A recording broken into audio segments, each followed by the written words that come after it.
നമസ്കാരം. ശോഭാ സുരേന്ദ്രൻ ഇത് എന്തിൻ്റെ കേടാ എന്ന് പച്ച മലയാളത്തിൽ ചോദിച്ചു കഴിഞ്ഞാലും ഒരു തെറ്റുമില്ല. കാര്യം വേറൊന്നുമല്ല, ഇപ്പോൾ ഡൽഹിയിലാണ് ശോഭാ സുരേന്ദ്രൻ ഉള്ളത് എന്ന് നമുക്കറിയാം. പലപ്പോഴായി ഇപ്പോൾ നമുക്കറിയാവുന്ന പോലെ NDAയിൽ നിന്ന് മാറി LDFിലേക്കോ അല്ലെങ്കിൽ UDFിലേക്കോ ചാടാൻ വേണ്ടി നിന്ന BDJSനെ പിടിച്ചു നിർത്താൻ വേണ്ടിയിട്ട് ചില തന്ത്രങ്ങൾ മെനയുകയും അവർക്ക് അർഹിക്കുന്ന പരിഗണന ലഭിക്കാൻ വേണ്ടിയിട്ടുള്ള കാര്യങ്ങളൊക്കെ അവർക്ക് സ്ഥാനമാനങ്ങളെക്കുറിച്ചൊക്കെ തുഷാർ വെള്ളാപ്പള്ളി ഡൽഹിയിലേക്ക് വിളിപ്പിക്കുന്നു, ചർച്ച ചെയ്യുന്നു, ഒടുവിൽ തീരുമാനമാകുന്നു, അവർ NDAയിൽ തുടരുന്നു. ഇതിൻ്റെയൊക്കെ പിന്നിൽ എന്താണ്? ശോഭാ സുരേന്ദ്രൻ സ്വയം ചിന്തിക്കുകയാണ്, അല്ലെങ്കിൽ ശോഭാ സുരേന്ദ്രൻ ഇവിടെ സംസ്ഥാന അധ്യക്ഷ പദവിയിലേക്ക് എത്തി എന്ന് തന്നെ നമുക്ക് ഊഹിക്കേണ്ടി വരും. ആ തലത്തിൽ തന്നെ നമുക്ക് ചിന്തിക്കേണ്ടി വരും. ആ രീതിയിൽ തന്നെയാണ് കാര്യങ്ങൾ മുന്നോട്ട് പോകുന്നത്. അതുകൊണ്ട് തന്നെയാണ് ശോഭാ സുരേന്ദ്രൻ ഇപ്പോഴും ഇവിടുത്തെ സംസ്ഥാന നേതൃത്വത്തിലെ നിലവിലുള്ള പൊട്ടന്മാരായ സംസ്ഥാന നേതൃത്വത്തെ തള്ളിക്കളഞ്ഞുകൊണ്ട് അവിടെ പോയി നിൽക്കുന്നത്. ഇനിയിപ്പോൾ ചില കാര്യങ്ങൾ നമ്മൾ പരിശോധിച്ചു കഴിഞ്ഞാൽ, ഇപ്പോൾ കഴിഞ്ഞ ദിവസം ഏറ്റവും നിന്ദ്യമായ ചില വാക്കുകൾ ശോഭാ സുരേന്ദ്രൻ്റെ വായിൽ നിന്ന് വീഴുന്നുണ്ട്. ഒരാൾക്കൊരു അസുഖം വരികയോ അദ്ദേഹം മരണപ്പെടുകയോ ചെയ്യുമ്പോൾ അതിനെ മറ്റൊരു തരത്തിൽ പരിഹസിക്കുന്ന തരത്തിലേക്ക് പോകുന്നത് അങ്ങേ അറ്റത്തെ തെറ്റാണ്. അവർ BJPക്കാരിയല്ല, ഇനി ആര് പറഞ്ഞിരുന്നാലും അത് അങ്ങേയറ്റ തെറ്റാണ്. ഇപ്പോൾ LK അദ്വാനിയെ പോലെ കരുത്തനായ, അല്ലെങ്കിൽ ഇവിടുത്തെ രഥയാത്ര പോലെയുള്ള യാത്ര നടത്തിക്കൊണ്ട് BJPയെ പുഷ്കര കാലഘട്ടത്തിലേക്ക് നയിച്ച ഒരാളാണ് LK അദ്വാനി. അദ്വാനിയുടെ എവിടെയാണ് അദ്വാനി? ഇപ്പോൾ പറയുന്ന സനാതന ധർമ്മത്തെ ധിക്കരിച്ചതാണ് കോടിയേരി ബാലകൃഷ്ണൻ എന്ന് പറയുന്ന നേതാവിനുണ്ടായ ഏറ്റവും വലിയ ദുര്യോഗം. അദ്ദേഹം വേദന കൊണ്ട് പുളഞ്ഞാണ് അദ്ദേഹം മരണത്തിലേക്ക് പോയത്.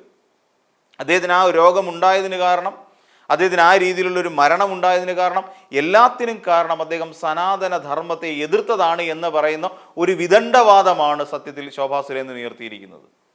അദ്ദേഹം പരമാവധി വേദന അനുഭവിച്ചു. ഈ രാജ്യത്തെ സനാതന ധർമ്മത്തെ എതിർക്കുന്നവർക്കെല്ലാം ഇതേ ദുരവസ്ഥയായിരിക്കും ഉണ്ടാകുക. അവർ രോഗം കൊണ്ടും ധീര അവശത അനുഭവിച്ചുകൊണ്ടും കഷ്ടപ്പെട്ടുകൊണ്ടും മരണത്തിലേക്ക് പോകുന്ന ഒരു അവസ്ഥ ഉണ്ടാകുമെന്ന് പറയുന്ന വിവാദപരമായ ഒരു പ്രസ്താവന. ശോഭാ സുരേന്ദ്രൻ എന്ന് മനസ്സിലാക്കേണ്ടത്, ഈ സനാതന ധർമ്മത്തെ എതിർത്തുകൊണ്ടാണോ എല്ലാവർക്കും അസുഖം ഉണ്ടാകുന്നത്? അങ്ങനെയാണെങ്കിൽ ഈ രാജ്യത്ത് സനാതന ധർമ്മത്തെ അനുകൂലിക്കുന്ന ആർക്കും യാതൊരു അസുഖവും ഉണ്ടാകത്തില്ലല്ലോ, ഇല്ലേ? സനാതന ധർമ്മത്തെ അനുകൂലിച്ചുകൊണ്ട് നടക്കുന്ന ആർക്കും അസുഖങ്ങൾ ഉണ്ടാവരുത്. അവരെല്ലാവരും അമരന്മാരായിരിക്കും, അജയ്യന്മാരായിരിക്കും എന്ന് പറയുന്നതാണല്ലോ. എന്നിട്ട് പറയാണ് എൻ്റെ സുപ്രീം കോടതി, ഇവിടെ രാജ്യത്തൊരു ഭരണഘടനയെ പോലും നിന്ദിക്കുകയാണ്, വെല്ലുവിളിക്കുകയാണ് ചെയ്യുന്നത് ശോഭാ സുരേന്ദ്രൻ. എൻ്റെ സുപ്രീം കോടതി എന്ന് പറഞ്ഞു കഴിഞ്ഞാൽ അത് ഗുരുവായൂരപ്പനാണ് എന്നാണ് പറയുന്നത്. എന്താണ് ഈ പറയുന്നത്? രാജ്യത്തിൻ്റെ പരമോന്നത നീതിപീഠത്തെ പോലും തള്ളിപ്പറയുന്ന തരത്തിൽ എൻ്റെ സുപ്രീം കോടതി ഗുരുവായൂരപ്പനാണ് എന്ന് പറയുന്ന ശോഭാ സുരേന്ദ്രൻ എന്ത് മണ്ടത്തരമാണ് പറയുന്നത്? ഒരു രാജ്യം ഭരിക്കുന്ന ഒരു പാർട്ടിയുടെ കേരളത്തിലെ ഒരു നേതാവ് പറയുന്ന വാചകങ്ങളാണ് ഇതൊക്കെ. എന്നിട്ട് ഇതിൻ്റെ അതായത് മുഖ്യമന്ത്രി പിണറായി വിജയൻ ഇപ്പോൾ അനുഭവിച്ചുകൊണ്ടിരിക്കുകയാണ്. ആ വേദനയെ അദ്ദേഹം അനുഭവിച്ചുകൊണ്ടിരിക്കുകയാണ്. അദ്ദേഹം ഈ പറയുന്ന രാജ്യത്ത് നടക്കുന്ന മുഖ്യമന്ത്രിമാരുടെ സമ്മേളനങ്ങളിൽ അദ്ദേഹം പോയി സംസാരിച്ചിട്ട് തിരിച്ചിറങ്ങി അദ്ദേഹം നടന്നു പോകുമ്പോൾ മറ്റ് മുഖ്യമന്ത്രിമാർ അദ്ദേഹത്തെ നോക്കി കളിയാക്കി ചിരിക്കുന്നു. ആ രീതിയിലുള്ള വേദന മുഖ്യമന്ത്രി പിണറായി വിജയൻ അനുഭവിക്കുന്നു. എന്തുകൊണ്ടാണ് എല്ലാവരും അദ്ദേഹത്തെ കളിയാക്കി ചിരിക്കുന്നത്? ശബരിമല പോലെ ഒരു സ്ഥലത്ത് സ്ത്രീ പ്രവേശനത്തിന് വേണ്ട എല്ലാ ഒത്താശയും ചെയ്തു കൊടുത്തതിൻ്റെ പേരിലാണത്രേ ഇങ്ങനെയൊരു നിയമം, അല്ലെങ്കിൽ ശബരിമല സ്ത്രീ പ്രവേശനത്തിന് അനുമതി കൊടുത്തതാരാണ്? പിണറായി വിജയനാണോ? അതല്ലെങ്കിൽ കോടിയേരി ബാലകൃഷ്ണനാണോ അങ്ങനെ ഒരു സമീപനം ഉണ്ടാക്കി കൊടുത്തത് കേരളത്തിൽ?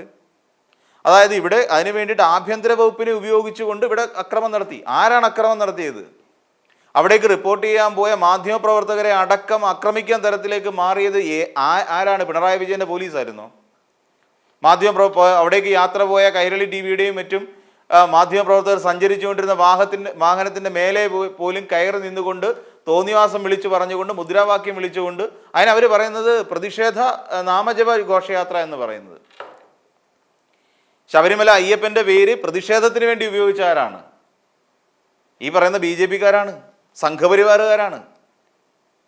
നാമജപ ഘോഷയാത്ര, നാമജപ പ്രതിഷേധയാത്രയാക്കി നിങ്ങൾ. അത് ആരാണ്? സംഘപരിവാറുകാരാ ചെയ്ത്. ദൈവനിന്ദ എന്ന് പറയുന്ന കാര്യം BJPക്കാർ ഈ നാട്ടിൽ ശബരിമലയിൽ ചെയ്തത് അത്രയും ഒന്നും ഈ നാട്ടിൽ വേറെ ആരും ചെയ്തിട്ടില്ല. ഒരു കമ്മ്യൂണിസ്റ്റുകാരും ചെയ്തിട്ടില്ല. അവിടെ സന്നിധാനത്ത് കയറി മൂട് തിരിഞ്ഞു നിന്ന ആരാണ്? വത്സൻ തില്ലങ്കേരി എന്ന് പറയുന്ന RSS നേതാവാണ്, അല്ലേ? അവിടെ രക്തം അല്ലെങ്കിൽ മൂത്രം ഒഴിച്ചുകൊണ്ട് സന്നിധാനം അശുദ്ധമാക്കി തീർക്കും എന്ന് പറഞ്ഞത് ആരാണ്? അതും ഒരു സംഘിയാണ് പറഞ്ഞത്, അല്ലാതെ ഇവിടുത്തെ ഒരു CPM നേതാവും പറഞ്ഞിട്ടില്ല. അവരുടെ പ്ലാൻ എയും പ്ലാൻ ബിയും അടക്കം ഇവിടെ പറഞ്ഞ് രാഹുൽ ഈശ്വർ എന്ന് പറയുന്ന നേതാവായിരുന്നു. അന്ന് അദ്ദേഹം വലിയ സംഘപരിവാറുകാരനായിരുന്നു. തലയിൽ സേവ് ശബരിമല എന്ന് പറയുന്ന റിബണും ഒക്കെ കെട്ടിക്കൊണ്ടായിരുന്നു അദ്ദേഹം അന്ന് പലപ്പോഴും മാധ്യമങ്ങളുടെ മുന്നിൽ വന്നിരുന്നത്. അന്ന് അദ്ദേഹം പറഞ്ഞ plan A, plan B, plan C തുടങ്ങിയ പ്ലാനുകൾ അവതരിപ്പിക്കുകയായിരുന്നു ചെയ്തത്. എന്തിനു വേണ്ടി? ശബരിമലയെ അശുദ്ധമാക്കാൻ. അവരാരെങ്കിലും അവരുടെ ശരീരത്തിൽ നിന്ന് രക്തമിറ്റിച്ച് സന്നിധാനത്ത് ഒഴിക്കാൻ ശ്രമിക്കുമെന്ന് പറഞ്ഞു. അത് നടന്നില്ലെങ്കിൽ പിന്നെ മൂത്രമൊഴിച്ച് അശുദ്ധമാക്കുമെന്ന് പറഞ്ഞു. ഇതൊക്കെയാണ് പറയുന്ന സംഘി എന്ന് പറയുന്ന സംഘപരിവാറുകാർ ഇവിടെ ശബരിമലയുടെ പേരിൽ നടത്തിയ കുടിലതയാർന്ന സമരമുഖങ്ങൾ. ഏറ്റവും ഒടുവിൽ ഇന്ന് ഗോവ ഗവർണറായിരിക്കുന്ന PS ശ്രീധരൻപിള്ള ഏറ്റവും ഒടുവിൽ സമ്മതിച്ചു, ഇത് BJPയുടെ ഗോൾഡൻ ചാൻസ് ആയിരുന്നു എന്ന് PS ശ്രീധരൻപിള്ള സമ്മതിച്ചു. ഇതൊക്കെ ആരാണ് ചെയ്തത്? ഇതിൻ്റെ എല്ലാം പിന്നിൽ നിന്ന് എന്നിട്ട് പറയുകയാണ് മുഖ്യമന്ത്രി പിണറായി വിജയൻ ഇവിടെ ശ്രമിച്ചു. സുപ്രീം കോടതിയുടെ നിർദ്ദേശം ഉണ്ടായിരുന്നേ, സുപ്രീം കോടതി വിധിയായിരുന്നു ശബരിമലയിൽ സ്ത്രീ പ്രവേശന സ്വാതന്ത്ര്യം. അപ്പോൾ അതിനെ അംഗീകരിക്കുന്ന ശബരിമല ഇരിക്കുന്ന കേരളത്തിലാണ്. വേറൊരു മുഖ്യമന്ത്രിമാർക്കും അതിനകത്ത് യാതൊരു അവകാശവും ഇല്ലെന്നേ. കേരളത്തിലിരിക്കുന്ന തിരുവിതാംകൂർ ദേവസ്വം ബോർഡിന്റെ കീഴിൽ വരുന്ന ഒരു ക്ഷേത്രമാണ് ശബരിമല. അവിടെ എന്ത് സംഭവിക്കണമെന്ന് തീരുമാനിക്കാനുള്ള അവകാശവും അധികാരവും കേന്ദ്ര സർക്കാരിനുണ്ട്, തിരുവിതാംകൂർ ദേവസ്വം ബോർഡിനുണ്ട്. സുപ്രീം കോടതിയുടെ ഒരു വിധി സംസ്ഥാന സർക്കാർ നടപ്പിലാക്കാൻ വേണ്ടി തയ്യാറെടുത്തു എന്നുള്ളതാണ് സത്യം. അപ്പോൾ അവിടെ എന്തെല്ലാം നാടകങ്ങൾ കളിച്ചു, ചെരിപ്പൂരി വരെ എറിയുന്ന അവസ്ഥയിലേക്ക് എത്തിച്ചില്ലേ? അവിടെ കലാപാന്തരീക്ഷം ഉണ്ടാക്കിയതാരാണ്? ഇവിടുത്തെ സംഘപരിവാറുകാർ തന്നെയാണ് കലാപാന്തരീക്ഷം ഉണ്ടാക്കിയത്. അല്ലാതെ അവിടെ CPMകാരോ ഈ കോടിയേരി ബാലകൃഷ്ണനോ പിണറായി വിജയനോ ഒന്നും അല്ല. ഈ പറയുന്ന പോലെ ഇദ്ദേഹത്തെ പിണറായി വിജയൻ മറ്റു മുഖ്യമന്ത്രിമാരുടെ മീറ്റിങ്ങിൽ നിന്ന് ഇറങ്ങിപ്പോരുമ്പോൾ അദ്ദേഹത്തെ നോക്കി അട്ടഹസിച്ചിരിക്കുന്ന ഈ പറയുന്ന മുഖ്യമന്ത്രിമാർ ആരൊക്കെയാണ്? അവരുടെ സംസ്ഥാനത്തിന്റെ ഗതി എന്താണ്? അതിൽ നിങ്ങളുടെ യോഗി ആദിത്യനാഥ് എന്ന് പറയുന്ന നേതാവ് വരില്ലേ? പണ്ട് പറഞ്ഞില്ലേ, ഇവിടെ ബുൾഡോസറും കൊണ്ട് ഞങ്ങൾ കേരളം പിടിച്ചെടുക്കാൻ വരുമെന്ന് സുരേഷ് ഗോപി പറഞ്ഞില്ലേ? ഇവിടെ ഉന്നതകുല ജാതന എങ്കിൽ മാത്രമേ ദളിതരുടെ പ്രശ്നങ്ങൾ കാണാനും പരിഹരിക്കാനും കഴിയുമെന്ന് പറഞ്ഞ ഒരു സുരേഷ് ഗോപി കേന്ദ്രമന്ത്രി. ഇവരൊക്കെ കേരളത്തിന് വേണ്ടി എന്ത് മാങ്ങാത്തുലിയാണ് കൊണ്ടുവന്നിട്ടുള്ളത് അല്ലേ? നമ്മൾ അതൊക്കെ ചിന്തിക്കണം. അതൊക്കെ ചിന്തിച്ചിട്ട് വേണം ശോഭാ സുരേന്ദ്രൻ ഈ രീതിയിലുള്ള പരാമർശങ്ങൾ നടത്താൻ. ഒരാൾക്ക് അസുഖം ഉണ്ടാകുമ്പോഴോ അല്ലെങ്കിൽ അദ്ദേഹം മരണപ്പെടുമ്പോഴോ അതിൻ്റെ കാരണം ഇന്നതാണ് എന്ന് വെച്ചാൽ നിങ്ങളെല്ലാവരും സനാതനധർമ്മ വിശ്വാസികളായിക്കോളൂ, ഇല്ലാത്ത പക്ഷം നിങ്ങളെല്ലാവരും രോഗാതുരന്മാരായി മാറും, ആ രോഗം നിങ്ങളെ ഇല്ലായ്മ ചെയ്യും, വേദന സഹിച്ച് തന്നെ മരിക്കേണ്ടി വരും എന്ന് പറയുന്നൊരവസ്ഥ. ഇവിടെ ഒരു പള്ളി പൊളിച്ച് കളഞ്ഞപ്പോൾ ആർക്കും ഈ വേദന തോന്നിയില്ലേ? ഇവിടെ തെരുവിൽ ബീഫും അല്ലെങ്കിൽ പറയുന്ന ഗോമാംസം കൈവശം വെച്ചു എന്ന് പറഞ്ഞുകൊണ്ട് ചെറിയ കുട്ടികളെ പോലും ആക്രമിച്ച് കൊലപ്പെടുത്തുമ്പോൾ ഇവിടെയൊന്നും സനാതനധർമ്മം പ്രവർത്തിക്കുന്നില്ലേ? എന്തുകൊണ്ടാണ് അതിനെക്കുറിച്ച് ചിന്തിക്കാത്തത്? ഓരോ മനുഷ്യനും ചിക്കൻ കറി ഉണ്ടാക്കിയെന്ന് പറഞ്ഞിട്ട് പോലും അവരുടെ വീടുകളിലേക്ക് ഹേറാമും പിന്നെ ഇതും വിളിച്ചുകൊണ്ട് അവിടെ പോയിട്ട് ഈ ആക്രമിക്കുന്നതോ?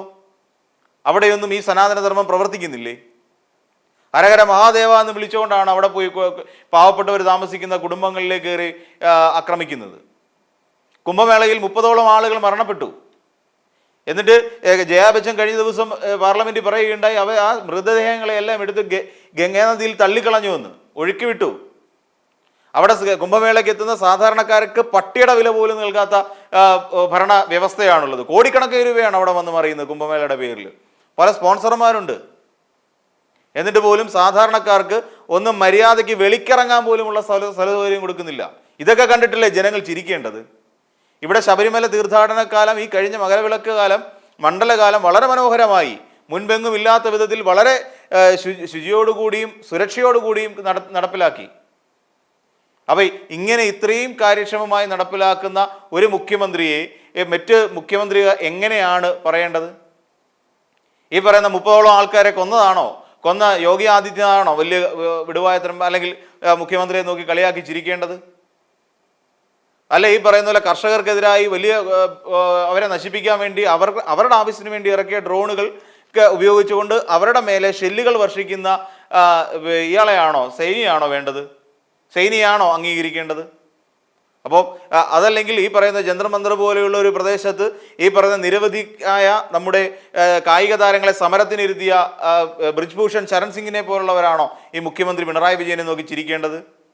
അപ്പോൾ അതിലൊന്നും കാര്യമില്ല. ഒരാൾ രോഗം വന്ന് മരണപ്പെടുമ്പോൾ അയാളുടെ രോഗാവസ്ഥയെക്കുറിച്ച് അല്ലെങ്കിൽ അതിനെക്കുറിച്ചൊന്ന് അനുദപിക്കുന്നതിന് പകരം ഈ രീതിയിലുള്ള വിവരക്കേടുകൾ വിളിച്ചു പറയുന്ന ഒരാളായിരിക്കുമല്ലോ ഇനി വരാൻ പോകുന്ന BJPയെ ഇവിടെ നയിക്കേണ്ടത് എന്ന് ആലോചിക്കുമ്പോൾ സത്യത്തിൽ നമ്മളൊരു ഭീതിയോടുകൂടി മാത്രമേ നമുക്ക് കാണാൻ കഴിയുള്ളൂ.